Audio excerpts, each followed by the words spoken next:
was the last time you finished a workday and thought, wow, that actually moved the business forward? Because what I hear from founders all the time is this: I'm working constantly, but I don't feel like I'm getting any traction. And if that's you right now, I want you to hear something important. You are not crazy, you are not lazy, and you're definitely not alone. In fact, this might be one of the most common experiences of entrepreneurs. Your calendar is full, your ideas are flowing, and the opportunities are abundant. But instead of the business feeling clearer as it grows, it starts feeling heavier. And the natural instinct is to do what most of us were taught to do: work harder, push more, say yes to more opportunities. But here's the truth almost nobody tells founders early enough. Scaling your business isn't about adding more, it's about aligning better. And today we're going to talk about the difference between being busy and being aligned. Every day I'm changing, I'm taking small steps, and every time I'm falling, I go to new depths. I will become who I've always been. Welcome home, inspired entrepreneurs. Spring has arrived here in Southern California, and I've moved the studio outside so we could be in this beautiful day together. If you're building a business that matters to you, but somewhere along the way your calendar got crowded and your mind got noisy and the business started feeling heavier instead of clearer, this episode is for you. What we're talking about today is something that I have dealt with personally and I see constantly when I work with founders. We think the next level of growth requires more effort, but what it usually requires is more alignment. A lot of founders think that they're scaling, but what they're really doing is reacting. They're answering messages, handling client issues, putting out fires, chasing opportunities, and jumping from task to task all day long. And from the outside, that can look like ambition. But inside, it often feels like chaos. Because here's the tricky thing about being busy. Busy gives you the illusion that something important is happening. You answer 20 emails, you check 12 things off the list, but there's a deeper question hiding underneath that. Did the business actually move forward? Because there's a kind of work that creates momentum, and there's a kind of work that simply creates exhaustion. And founders confuse those two all the time, not because they're not smart or because they're not committed. It's because no one ever taught them how to distinguish between activity and aligned action. And if you're someone who has a lot of ideas, who sees possibilities everywhere, who can hold a lot of complexity, this trap becomes even easier to fall into because you can do a lot, but that doesn't mean you should. And this is where the science starts to explain what's happening.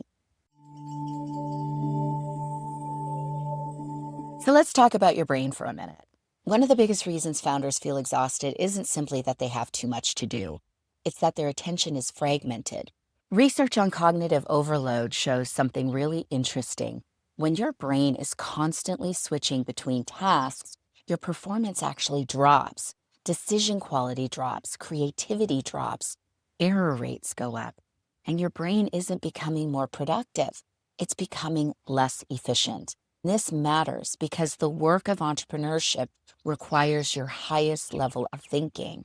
It requires decision-making, pattern recognition, strategic thinking, and discernment, not to mention emotional regulation. All of those functions require focus. But think about what a typical founder's day actually looks like. What does your actual day look like? You start with a client issue, then payroll, then Instagram, then a sales page, then you get disrupted by your kids' text, then an email thread explodes, then a contractor problem. Oh, what about the Slack notifications, QuickBooks, Canva? By lunchtime, your brain is exhausted, and you haven't even touched the thing that would truly move the business forward. And then founders say things like, I know what to do, I just can't seem to do it. I feel behind all the time. I'm working constantly, but I'm not gaining traction. A lot of the time, that's not a motivation problem. It's an overload problem. It's an alignment problem. Your operating system is flooded, which is why simplification is not laziness, it's leadership. But the science is only part of the story. because there's something deeper underneath this.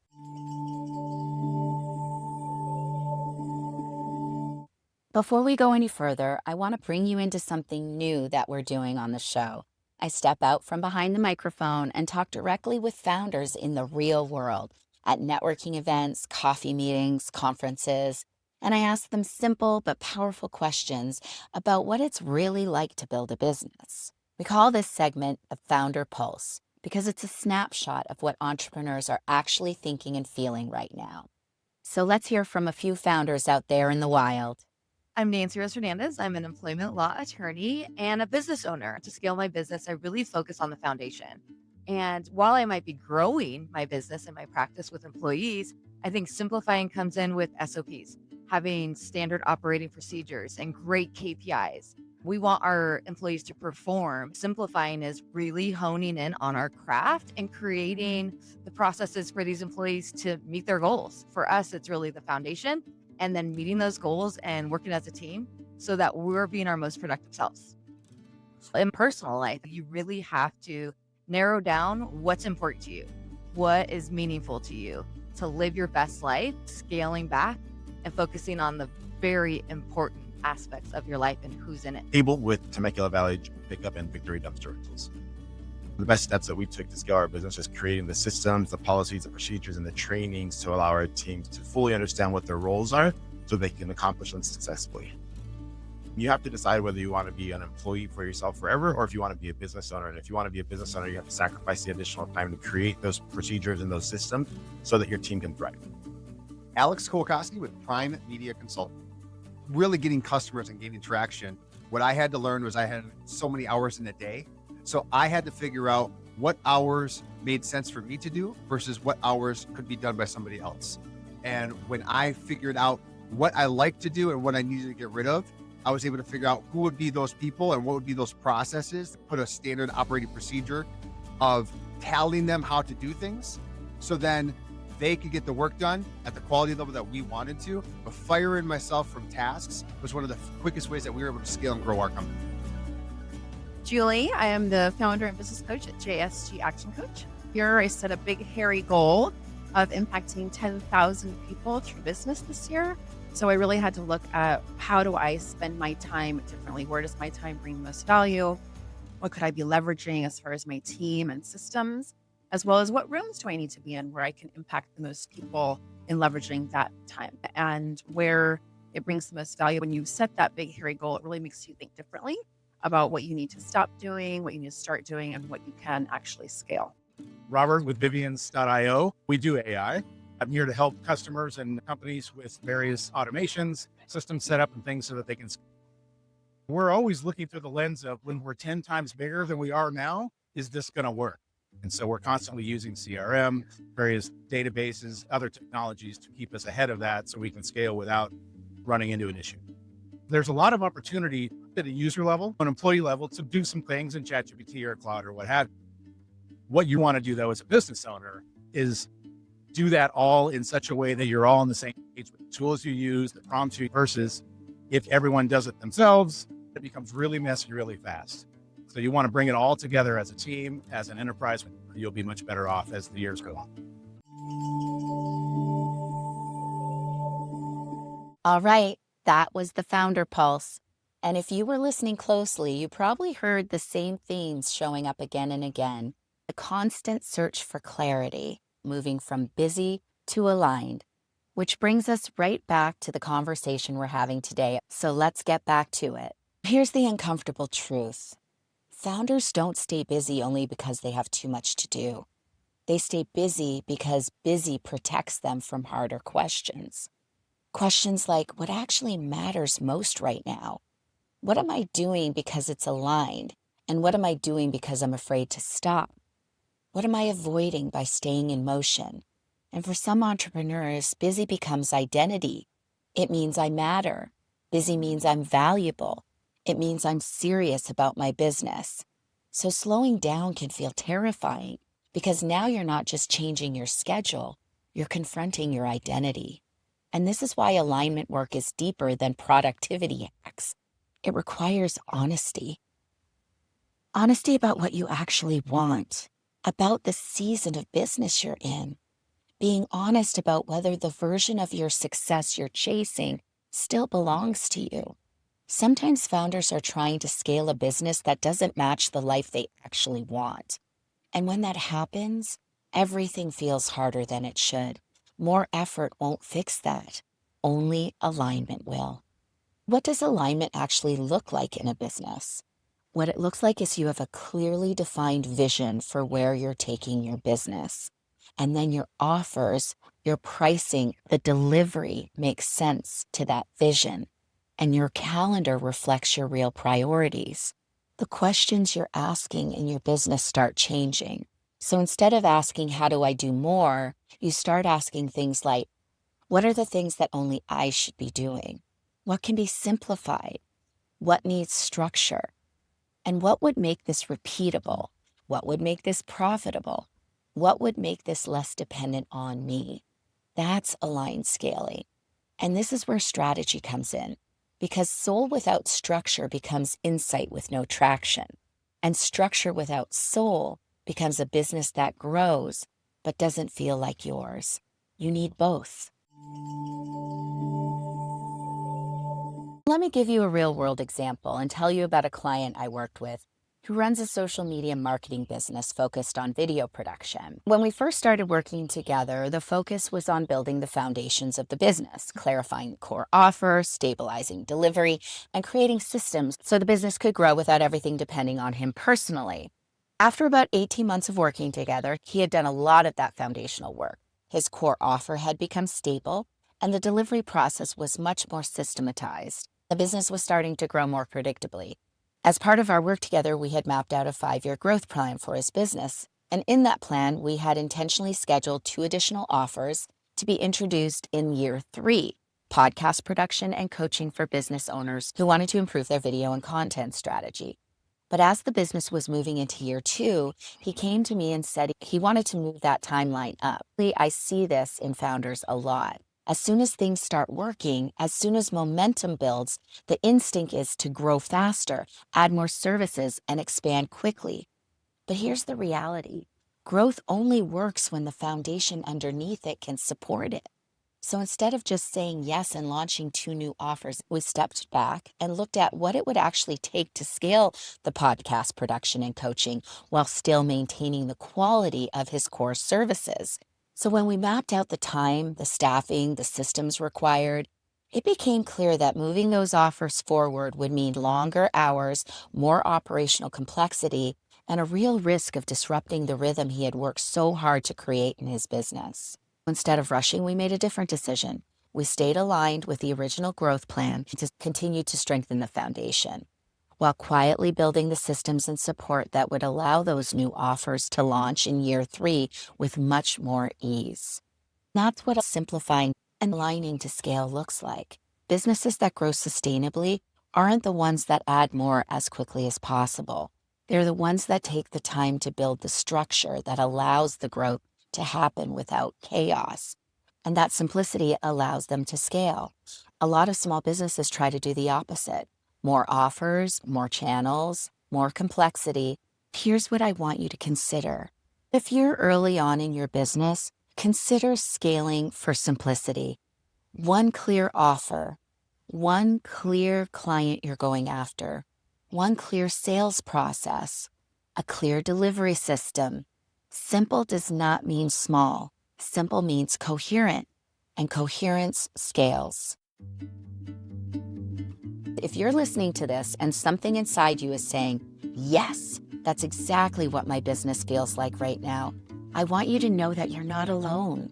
Most founders were never taught how to build a business that is aligned with their life. What they were taught was hustle, they were taught productivity, and they were taught how to push harder. But they were never taught how to build a business that actually supports the life they want to live. And that's exactly the work I do with founders inside the Alignment Lab and in my one-to-one coaching. We help entrepreneurs align their purpose, their strategy, their leadership, and their execution so the business can grow without sacrificing their peace. So if you're listening and you know you're ready for the next level of clarity and alignment, you can learn more about working together in the show notes or go to inspired-bp.com. All right, let's get back to the episode. This part matters so much. Your business should not require a version of you that you cannot sustainably be. This is not alignment. This is self-abandonment with a revenue goal.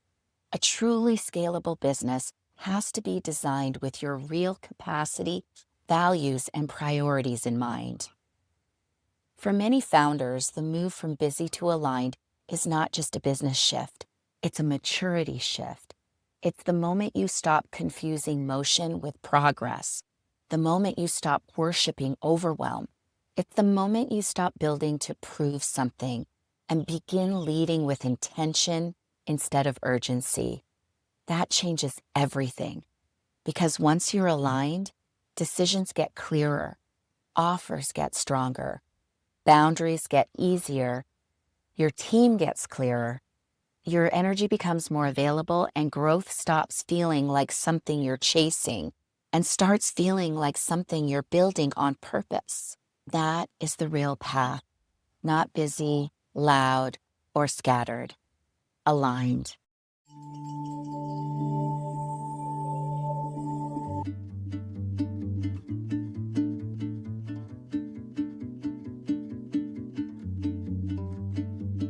If this episode hit home today, here's the question I want to leave with you. Where in your business are you still confusing busy with aligned? And what would change if you stopped asking, how do I do more, and start asking, what actually matters most now? Your vision deserves more than your exhaustion. It deserves structure, clarity, and a business that can actually hold the life you want to live. And that, inspired entrepreneur, is the real path to scaling. Before we go, I want to leave you with one final thought. The world does not need another exhausted entrepreneur trying to prove something. It needs founders who are clear, aligned, founders who are building businesses that actually support the life they want to live. So if today's episode spoke to you, take a moment right now and share it with another entrepreneur who might need to hear this message. And if you're ready to move from busy to aligned in your own business, you can explore ways to work with me at inspired-bp.com or go to the show notes. Thank you for being here. Thank you for doing the courageous work of building something that matters. And remember this, your vision deserves a business that can actually hold it. Until next time, keep growing, keep leading, and stay inspired. Welcome home. Welcome to the Inspired Entrepreneur. Every day I'm changing, I'm taking small steps, and every time I'm falling, I go to new depths. I will become who I've always been. And because I care about you and want to keep things above board, here's the quick legal bit.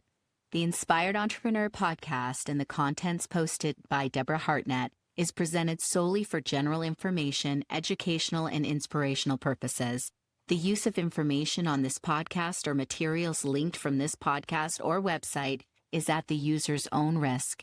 It's not intended as a substitute for the advice of a physician, professional coach, psychotherapist, or other qualified professional diagnosis or treatment. Users should not disregard or delay obtaining medical, mental health, legal, or business advice for any situation and should seek the assistance of qualified professionals for any such conditions or decisions.